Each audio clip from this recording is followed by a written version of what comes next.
guys, welcome to Tuesdays with Travis. This is going to be a brief or more brief video than usual because I got to leave early to get some cavities filled. Anyway, so we are into the Lent season, and I got something special to tell you guys about.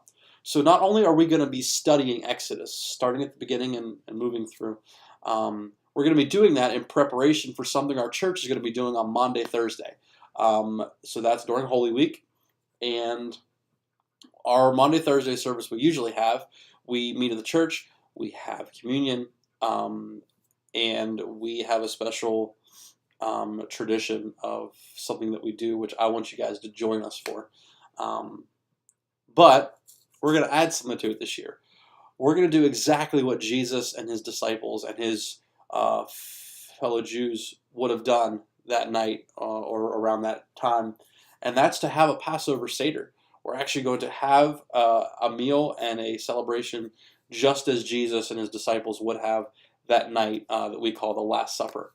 So I want to invite you guys to join us for that. We don't have a time yet, but it's going to be Maundy, Thursday, and I want to make sure you guys are invited. Even if you've never been to our church before, you've never met us, we would love to have you because I consider you family.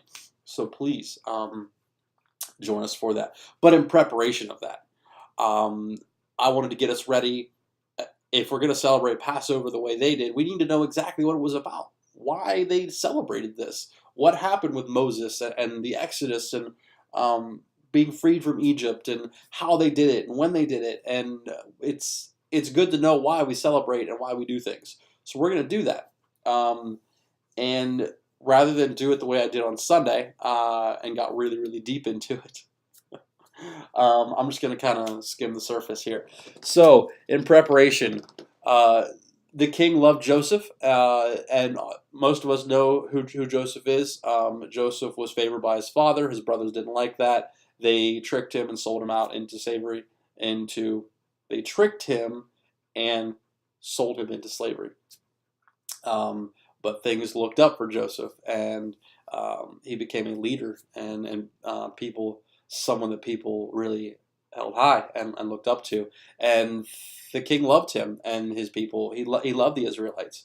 And so as that king died, though, and as Joseph died and time went on, a new Pharaoh, a new leader, stepped up and said, I don't like them. I don't like the Israelites. There's too many of them.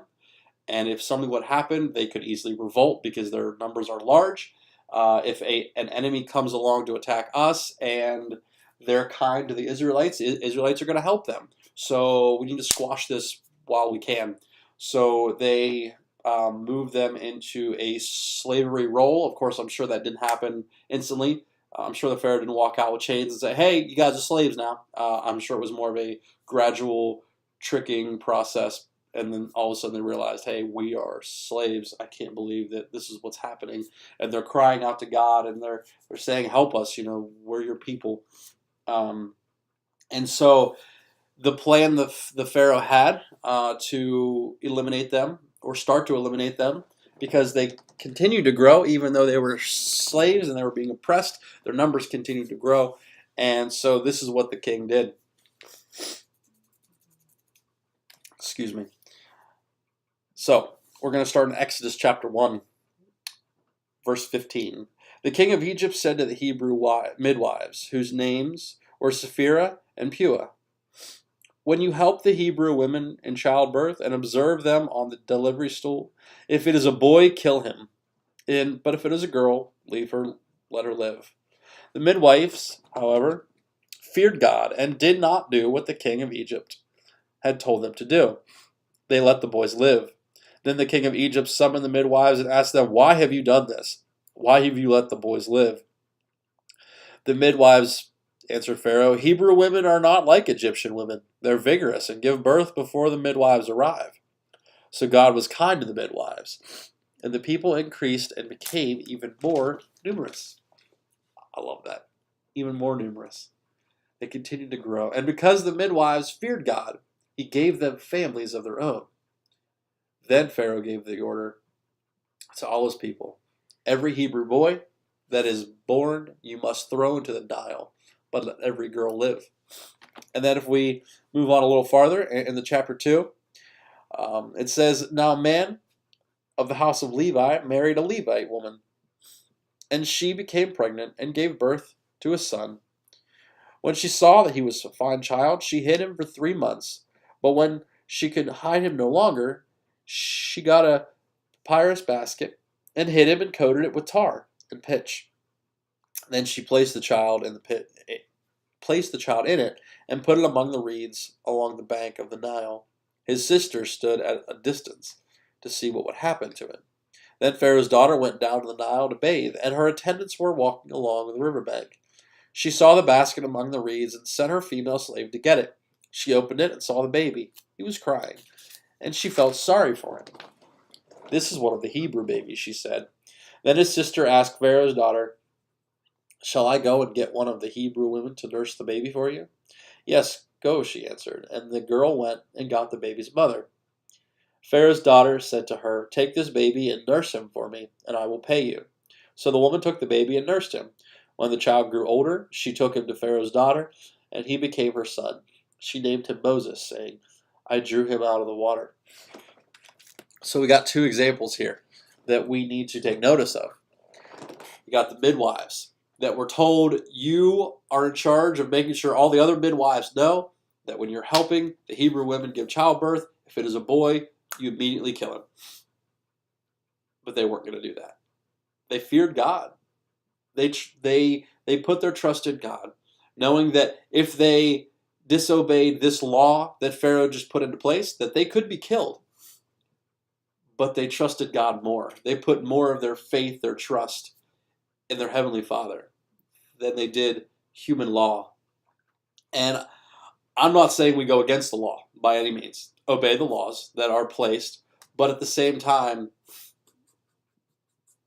we have to obey and trust it in our Father to lead us to what we're supposed to be doing. And there are laws that have been put into place that go completely against what God tells us. And we need to stand up for what we believe in. Now, I'm not getting into gun laws, and I'm not getting into any of that, because that's not what this is about. What this is about is trusting God over human authority, trusting God over human knowledge, trusting God over everything else, and knowing that it is a risk. It is a risk not going along with human ways. But we are better off when we put our trust in God rather than in humans. And then we see Moses' mom.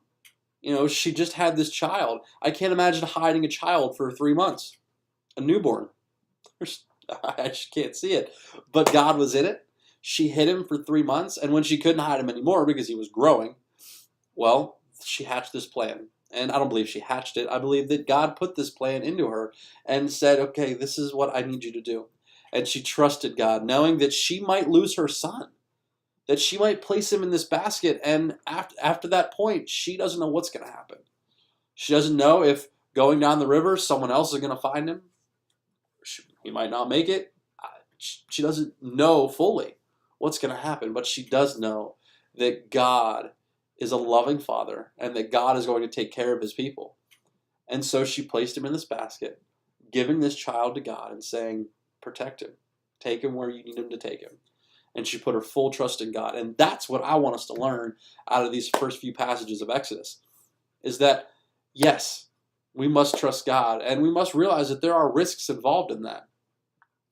But the benefits far outweigh those risks. When we follow God, when we're in his word, when we're in his ways, when we're in his will, life is good.